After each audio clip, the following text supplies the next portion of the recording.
College की life कैसी होती है? दोस्ती, प्यार, सपने, है ना? पर जरा सोचिए, क्या हो अगर इन सब के पीछे एक ऐसा स्याह सच छिपा हो जो किसी की जिंदगी को हमेशा हमेशा के लिए बदल दे। आज हम देहरादून की एक ऐसी ही दिल दहला देने वाली सच्ची घटना के बारे में बात करने वाले हैं। और ये कहानी ना इसी एक सोच से शुरू होती है कि ये सिर्फ कोई हॉरर स्टोरी नहीं है। नहीं, ये एक अधूरी जिंदगी की दर्दनाक आवाज है जो अपनी इच्छाओं को पूरा करने के लिए किसी भी हद तक जा सकती है। तो हमारी कहानी का जो मेन कैरेक्टर है उसका नाम है प्रथम। देहरादून के एक इंजीनियरिंग कॉलेज का स्टूडेंट। बात है साल 2014 की और उसकी जिंदगी आप कह सकते हैं बिल्कुल पटरी पर थी। जब तक एक रात ने सब कुछ बदल कर नहीं रख दिया। तो चलिए इस खौफनाक सिलसिले के शुरू होने से पहले ये जानते हैं कि आखिर प्रथम था कौन, कैसी थी उसकी दुनिया। सच कहूं तो उसकी जिंदगी किसी भी आम कॉलेज स्टूडेंट जैसी ही थी। पढ़ाई लिखाई, दोस्त यार और प्यार। तो प्रथम, जो कि गुजरात से था, इंजीनियरिंग करने देहरादून आया हुआ था। और वो कोई ऐसा वैसा स्टूडेंट नहीं था। मतलब कॉलेज की ड्रामा सोसाइटी की तो वो जान था। और उसके हाथ के बने नॉनवेज खाने के तो दोस्त दीवाने थे। उसकी लाइफ में श्रुति भी थी, उसकी गर्लफ्रेंड, जिससे वो बेइंतहा प्यार करता था। उस गर्मी जब ज्यादातर स्टूडेंट्स घर चले गए थे, प्रथम अपना एक बैकलॉग क्लियर करने के लिए कुछ दोस्तों के साथ कैंपस में ही रुका हुआ था। और फिर आई वो रात। एक दोस्त की बर्थडे पार्टी थी। प्रथम वहां गया था, लेकिन उसे क्या पता था कि यही रात उसकी जिंदगी की सबसे भयानक, सबसे खौफनाक रात बनने वाली थी। तो हुआ ये कि पार्टी के शोर शराबे से दूर प्रथम अपनी गर्लफ्रेंड से फोन पर बात करने के लिए बाहर आ गया और पास ही में एक सुनसान, धूल भरी बेंच पर बैठ गया। तभी वहां एक सफेद रंग का कुत्ता आया, जिसका बर्ताव बड़ा ही अजीब था। प्रथम ने सोचा छोड़ो और उसे इग्नोर करने की कोशिश की, लेकिन जैसे ही वो उठने लगा, अचानक उसकी गर्दन में एक तेज, चुभने वाला दर्द हुआ। ऐसा लगा जैसे किसी ने जोर से कोई नस खींच दी हो। पर सबसे अजीब बात तो उस कुत्ते का बर्ताव था। वो एक पल तो प्रथम को घूरता और अगले ही पल उसके बगल वाली खाली जगह को देखकर जोर जोर से भौंकने लगता। मतलब आप सोचिए, ऐसा लग रहा था मानो वो किसी ऐसी चीज पर भौंक रहा हो जो वहां थी पर प्रथम को दिखाई नहीं दे रही थी। और ये तो कुछ भी नहीं था। इसके बाद जो हुआ वो और भी डरावना था। जब प्रथम देर रात करीब 9 किलोमीटर लंबे घने जंगल वाले रास्ते से वापस अपने पीजी जा रहा था, उसे अचानक महसूस हुआ कि उसकी बाइक पर कोई पीछे आकर बैठ गया है। मतलब बिल्कुल वैसा ही वजन जैसे कोई इंसान पीछे बैठा हो। बस उस रात के बाद वो प्रथम रहा ही नहीं। अगले सिर्फ 3 दिनों में उसके अंदर ऐसे ऐसे बदलाव आए जिसने उसके दोस्तों को हैरान और सच कहूं तो डरा कर रख दिया।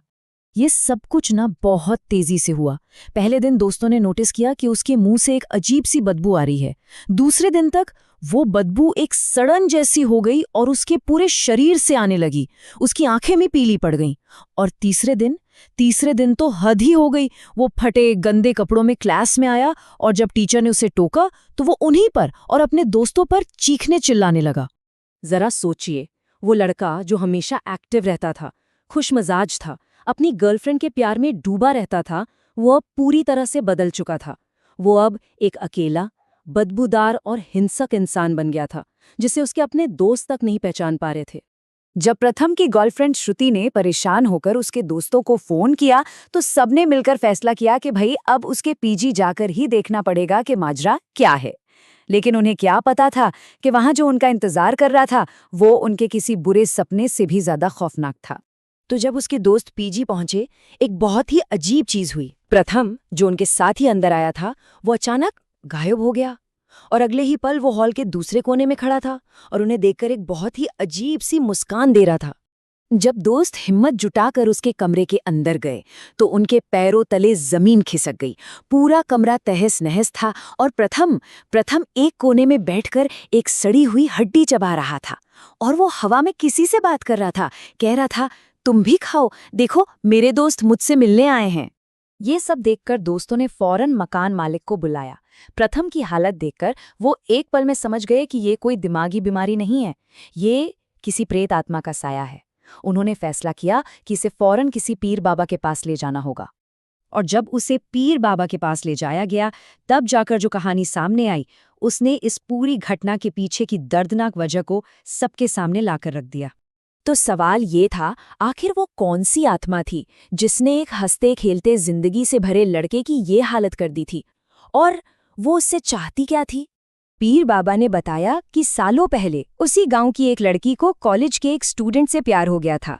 लड़के ने टाइम पास के लिए रिश्ता तो बना लिया, लेकिन वो उस लड़की को लेकर बिल्कुल भी सीरियस नहीं था। और जैसे ही उसकी पढ़ाई पूरी हुई, उसने समाज और घर परिवार का बहाना बनाकर उस लड़की को छोड़ दिया। इस धोखे से वो लड़की इतनी टूटी कि उसने आत्महत्या कर ली। तो वो जो आत्मा थी, वो एक ऐसी जिंदगी चाहती थी जो उसे कभी मिल ही नहीं पाई। दोस्तों के साथ घूमना, कॉलेज जाना, प्यार करना। और प्रथम, जो ये सब कुछ जी रहा था, उसके लिए एक परफेक्ट टारगेट बन गया। वो बस उसके शरीर के जरिए अपनी वो सारी अधूरी ख्वाहिशें पूरी करना चाहती थी। और अब जब हम इस कहानी को जानते हैं, तो सारी कड़ियां अपने आप जुड़ने लगती हैं। वो सुनसान बेंच, वो असल में उस लड़की और उसके धोखेबाज प्रेमी के छिपकर मिलने की जगह थी। वो भौंकता हुआ कुत्ता, वो प्रथम पर नहीं बल्कि उसके साथ बैठी उस आत्मा को देखकर भौंक रहा था। वो सड़ी हुई हड्डी, उसे वो आत्माई उठाकर प्रथम के कमरे तक लाई थी। और वो फ्रेंडशिप बैंड, शायद उस अधूरे प्यार की कोई आखिरी निशानी रही होगी। खैर, पीर बाबा ने कुछ रस्में की ताकि उस भटकती आत्मा को शांति मिल सके। उन्होंने उस आत्मा से प्रार्थना की कि वो प्रथम को छोड़ दे, क्योंकि इसमें उसकी कोई गलती नहीं है। और आपको यकीन नहीं होगा, उस अनुष्ठान के सिर्फ 2 दिन बाद प्रथम पूरी तरह से ठीक हो गया और अपनी नॉर्मल जिंदगी में वापस लौट आया। तो प्रथम की ये कहानी सिर्फ एक डरावनी घटना नहीं है, ये अपने पीछे एक सवाल छोड़ जाती है। क्या ऐसी आत्माएं वाकई उन लोगों की अधूरी ख्वाहिशों की एक गूंज हैं जिन्हें वो जिंदगी कभी नहीं मिली, जो हम सबके लिए इतनी आम है? इस सवाल पर जरूर सोचिएगा। आज के लिए बस इतना ही।